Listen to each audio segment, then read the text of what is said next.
The Kissing Booth. Chapter 7. The rest of the week passed quickly.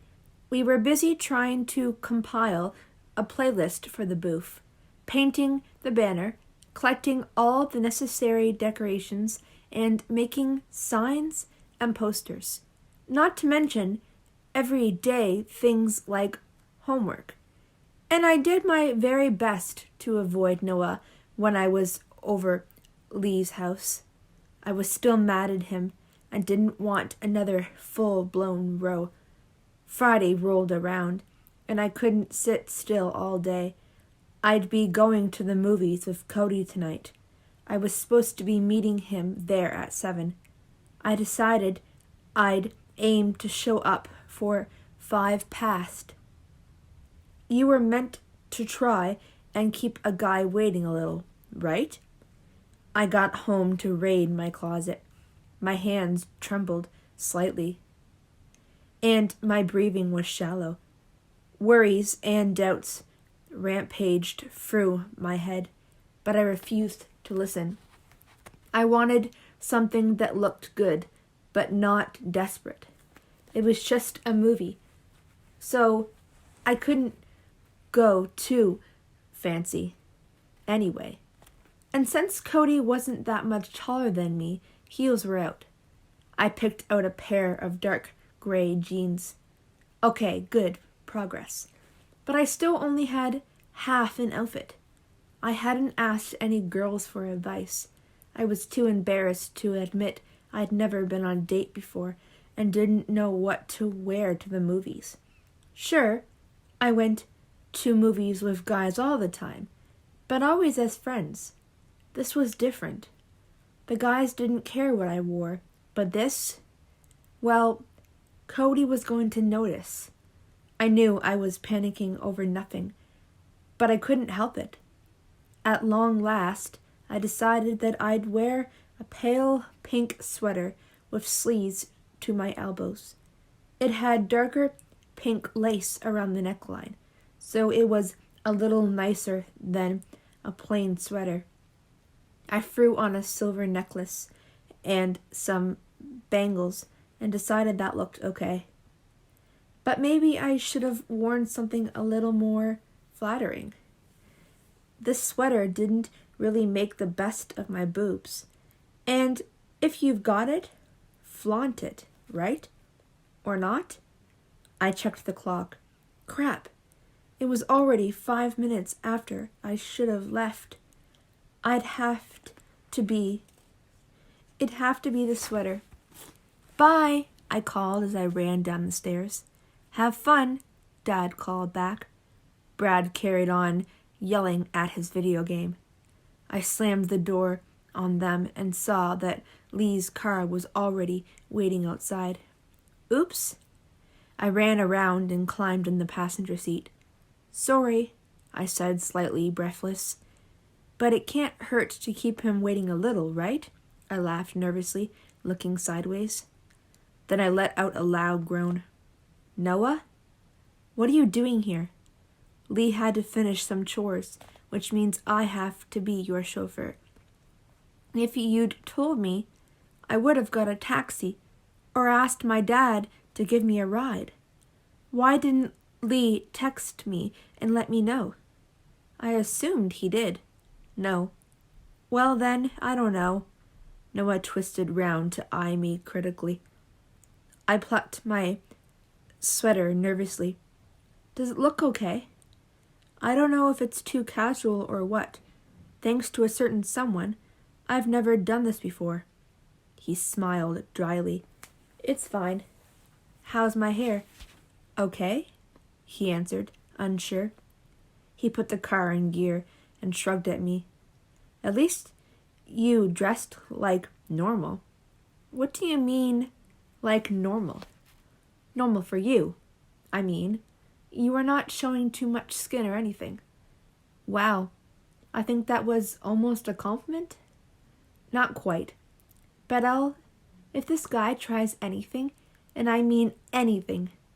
Noah, he's a guy, and I'm a girl. Lots of people kiss on the first date, you know. It's not like he's going to try and get me to sleep with him halfway through the movie. This isn't you we are talking about." Noah shrugged, scowling a little. "I'm just saying." We sat in silence a while. "I think I've spoken to you more in the past week than in the whole of this last year," I commented casually. "Yeah, weird." I rolled my eyes at him. Yep, there was definitely nothing between us, even if I had still had that crush on him. He was totally indifferent to me, apart from being all overprotective. All the time I'd wasted crushing on him, though he was really good looking, especially with his hair falling into his eyes and the dashboard glow shadowing his face like that. "You were going on a date with another guy. Hello, Earth to L." I shook myself mentally. "Thanks for the ride. You can just stop here." "Fine. Are you going to need a ride home?" "Cody said he'll take me home. If not, I'll call my dad or leave." "Okay." I rolled my eyes and got out of the car, walking up to the doors of the cinema. I looked around. No Cody. Had he stood me up? I checked inside, but he wasn't there either. Where was he? My palms started to sweat a little. My stomach was made of butterflies. After a couple of minutes, I texted him to say, "I'm here." "Are you inside?" "There." "Perfect." It didn't sound too clingy or anything.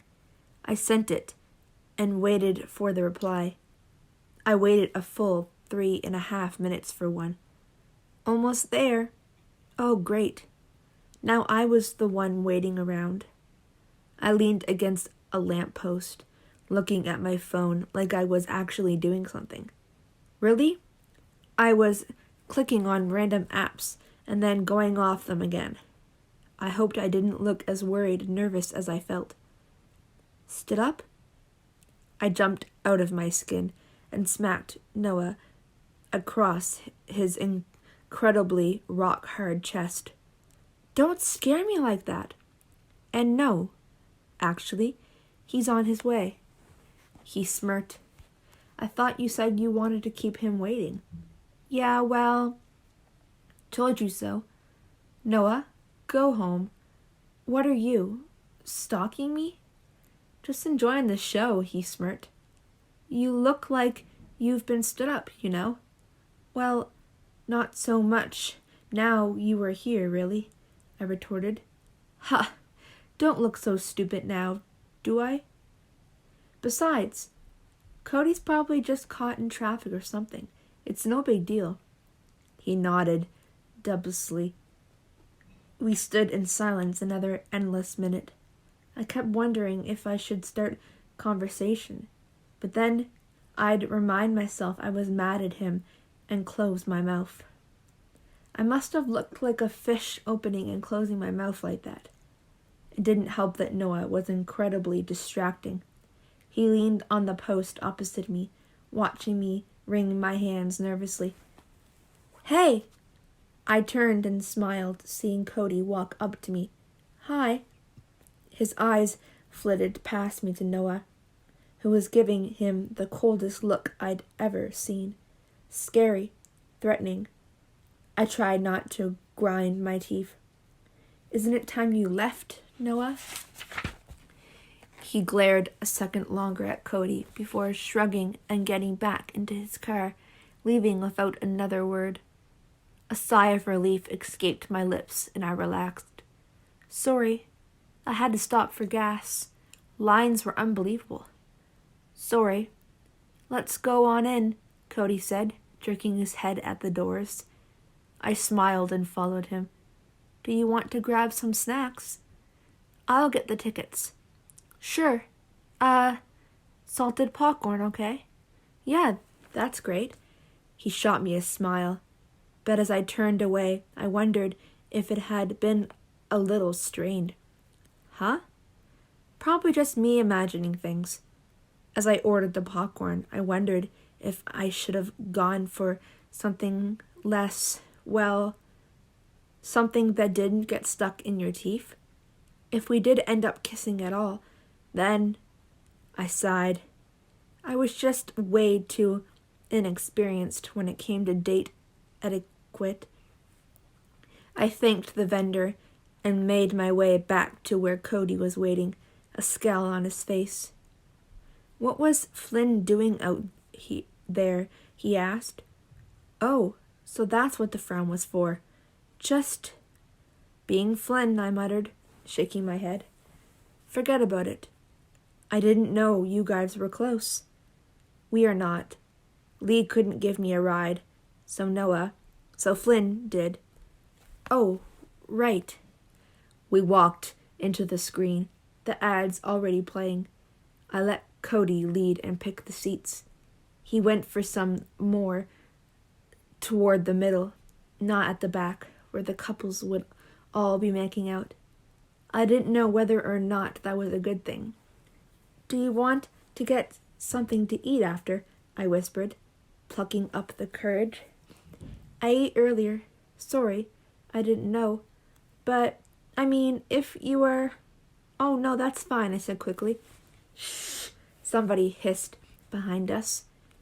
I rolled my eyes and ducked back down in my seat. The movie came on, and I didn't know what to do. I wondered if Cody would be cheesy and do the yawn and put his arm around me, or if he'd claim the armrest and I'd hold his hand, or if he'd try and kiss me. So far, I didn't know whether or not this date had been successful. He'd been late, though he'd been polite enough. He hadn't tried to make a move, but maybe I was blowing things out of proportion. Maybe it was just in books and movies that guys made a move or kissed you on the first date. Maybe he was just as nervous as I was. Probably. He had every right to be nervous about Flynn's threats to any boy who looked at me, let alone dated me. It was just ridiculous. I hated Noah sometimes. The movie ended and we walked out. Cody started conversation, first about that movie, and then what kind of movies I liked. He liked sci-fi films and thrillers. I was more of an action or romance person myself. We didn't like many of the same movies. We didn't have similar tastes in music either, really. But he was nice and easy enough to talk to. We just didn't really seem to have much in common. We talked the whole ride home, and he stopped outside my house. I unbuckled my seatbelt, but didn't move. I tried to play it cool and do it like the movies did. I always found them to be an excellent source of education. I was so lucky I'd watched John Tucker Must Die on the weekend. "Well, thanks, Cody," I said, smiling. "I had a nice time." "Yeah, we should do this again sometime. You still got my number?" "Well, I haven't lost it since this evening," I laughed nervously, and he smiled back. I saw him look at my lips, and my pulse picked up. Oh gosh, oh God. He was going to kiss me now, wasn't he? Oh gosh. He leaned in. Yep, definitely going to kiss me. My first kiss. I'd have my first kiss with Cody Kennedy. He was nice, kind of cute, and easy to get along with. But honestly, I didn't feel anything for him. But what if I ended up getting stuck on his tongue piercing or something? If he gave me a French kiss? I was so not ready for this, totally unprepared, but it was happening. He was leaning ever closer. My first kiss. I chickened out. I turned my head and kissed his cheek instead. And then I got out of the car before I could feel too embarrassed by what I'd done. I smiled and waved, then headed to my front door as fast as I could while trying to look casual. I got inside, shut the door, and leaned against it. I let out a gigantic breath and sank to the floor, putting my head in my hands. I'm such an idiot. Cody probably wouldn't want a second date. Not that I was totally sure I wanted one. But I wouldn't have been able to say no, really, if he had asked. After all, one date wasn't really enough to get to know him properly, especially given how nervous I'd been. Eventually, I dragged myself up to bed, ignoring Lee's phone calls for once. I didn't want to deal with that right now. I just wanted to beat myself up about my failure of a first date for a while. Just as well I'm not working the kissing booth, I thought to myself with a weary smile.